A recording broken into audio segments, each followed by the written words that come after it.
जय श्री राम। भाई और दोस्तों, कल से आगे की राम कथा करते हैं। कल हमने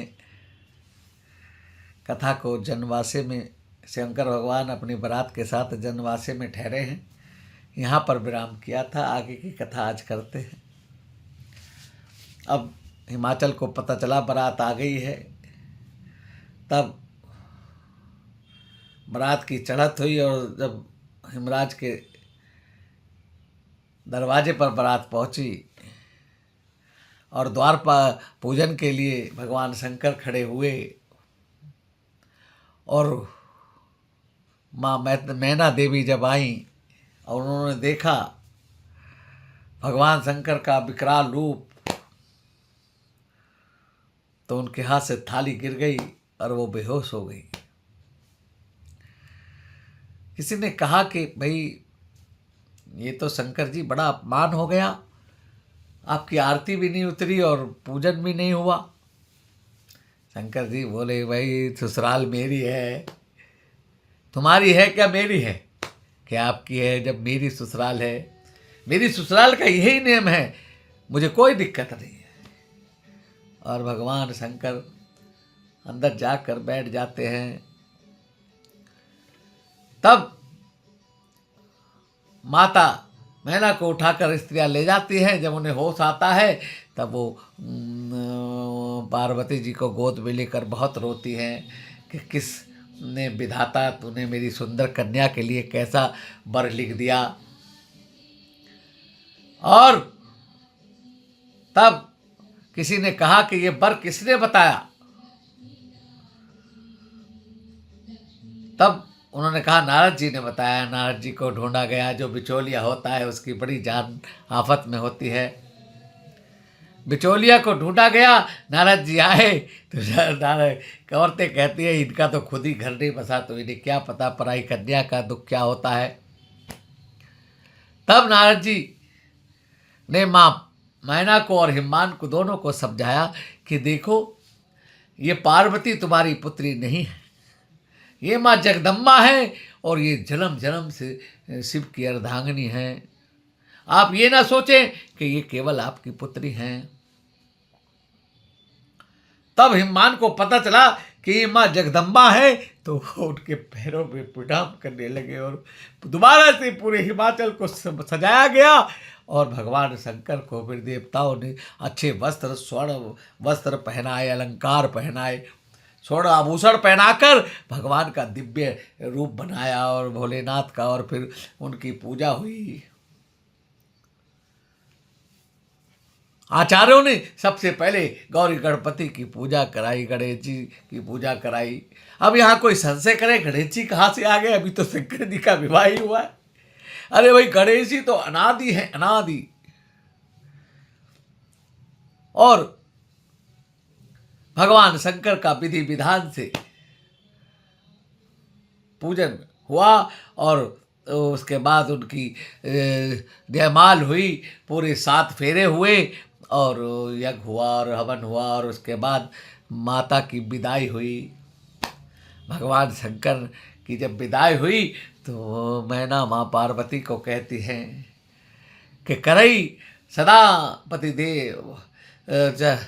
पतिदेव के चरणों की सदा पूजा करना, उनमें ही अपना अनुराग रखना।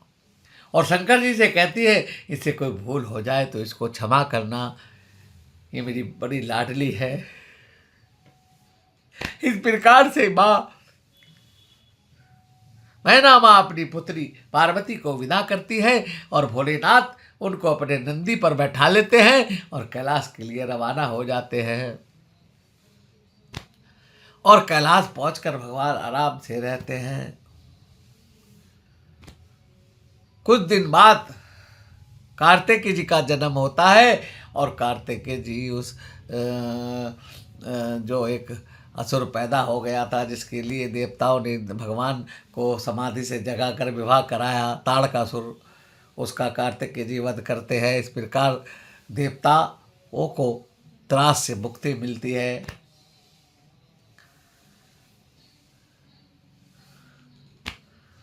और भगवान भोलेनाथ अपने कैलाश में आनंद से रह रहे हैं। भाई और दोस्तों, अब कथा को हम यहाँ से अयोध्या में ले जाते हैं। और अयोध्या में महाराज, लेकिन अयोध्या में जाने से पहले हम आपको बताते हैं कि राम जन्म के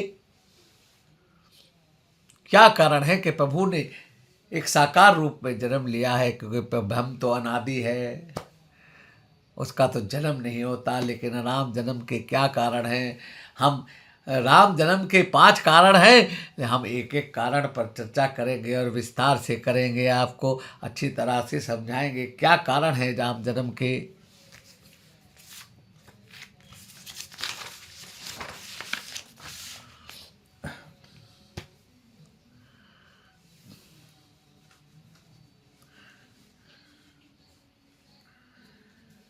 भगवान एक बार स्वर्ग वैकुंठ लोक में थे, तो सनकादि मुनि वहाँ पर भगवान से मिलने के लिए आते हैं। और उनके जो 2 द्वारपाल थे, जय और विजय, वो उनको रोक देते हैं। सनकादि कहते हैं हमें अंदर जाने दो, हमें प्रभु के दर्शन करने हैं। लेकिन वो कहते हैं नहीं, अभी आप नहीं जा सकते, भगवान किसी चर्चा में व्यस्त है।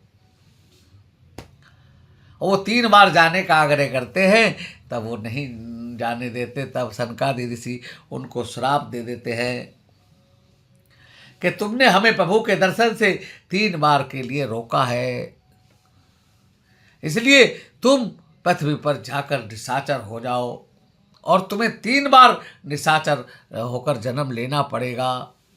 अब भगवान भागे भागे बाहर आते हैं, कहते ऋषि क्षमा कीजिए, ये तो मेरे द्वारपाल हैं, इनसे गलती हो गई। बोले हमने श्राप दे दिया, अब श्राप वापिस नहीं होता, इनको 3 बार पृथ्वी पर जन्म लेना पड़ेगा असुर के रूप में। और ये बड़े विकट असुर होंगे, बड़े विकट राक्षस पैदा होंगे, और इन्हें मुक्त करने के लिए आपको भी मनुष्य अवतार लेना पड़ेगा, आपको भी पृथ्वी पर अवतार लेना पड़ेगा 3 बार। हमने श्राप तो इन्हें दिया था, लेकिन इन्हें मुक्त करने के लिए वापस आपको 3 बार पृथ्वी पर अवतार लेना पड़ेगा। इसी कारण से भगवान का पहला जो जय विजय हैं, वो पहला अवतार सतयुग में लेते हैं, हिरण्याक्ष और हिरण्याकश्यप के रूप में। हिरण्याक्ष को भगवान बारह का अवतार लेकर और उसका वध करते हैं, क्योंकि हिरण्याक्ष जो था वो पृथ्वी को ही लेकर समुद्र में घुस गया था, पाताल को ले गया। तब भगवान ने पृथ्वी को बचाने के लिए शूकर के रूप में जन्म लिया और उसको वध कर कर पृथ्वी को ऊपर लाए। उसके बाद हिरण्याकश्यप ये बड़ा दुष्ट राजा हुआ और इसने अपनी प्रजा में अपनी ही पूजा करवानी शुरू कर दी। कह रहे कोई विष्णु नहीं है, कोई भगवान नहीं है। इनके घर प्रहलाद ने जन्म लिया और प्रहलाद पर बड़े जुर्म किए गए, जिसकी वजह से उसकी बहन होलिका को भी जलना पड़ा और प्रहलाद जी का बाल बाका नहीं हुआ। तब भगवान ने नरसिंह रूप अवतार लिया और हिरण्याकश्यप को वध किया और प्रहलाद को वहाँ का राजा बनाया। फिर त्रेता में रावण और कुंभकर्ण के रूप में इन दोनों जय विजय का जन्म हुआ और भगवान ने राम अवतार लेकर इन दोनों का उद्धार किया। और द्वापर में शिशुपाल और दंतवक्र के रूप में इन दोनों ने जन्म लिया और कृष्ण जी के रूप में भगवान ने जन्म लिया और इनका उद्धार किया। ये पहले कारण की चर्चा आज हमने की कि जो पहला कारण था, जो सनकादि मुनियों ने श्राप दिया था, उस कारण से इसलिए प्रभु को राम के अवतार में आना पड़ा। भाई और दोस्तों, आज की कथा को यहीं विराम देते हैं, आगे की चर्चा कथा कल करेंगे। जय श्री राम।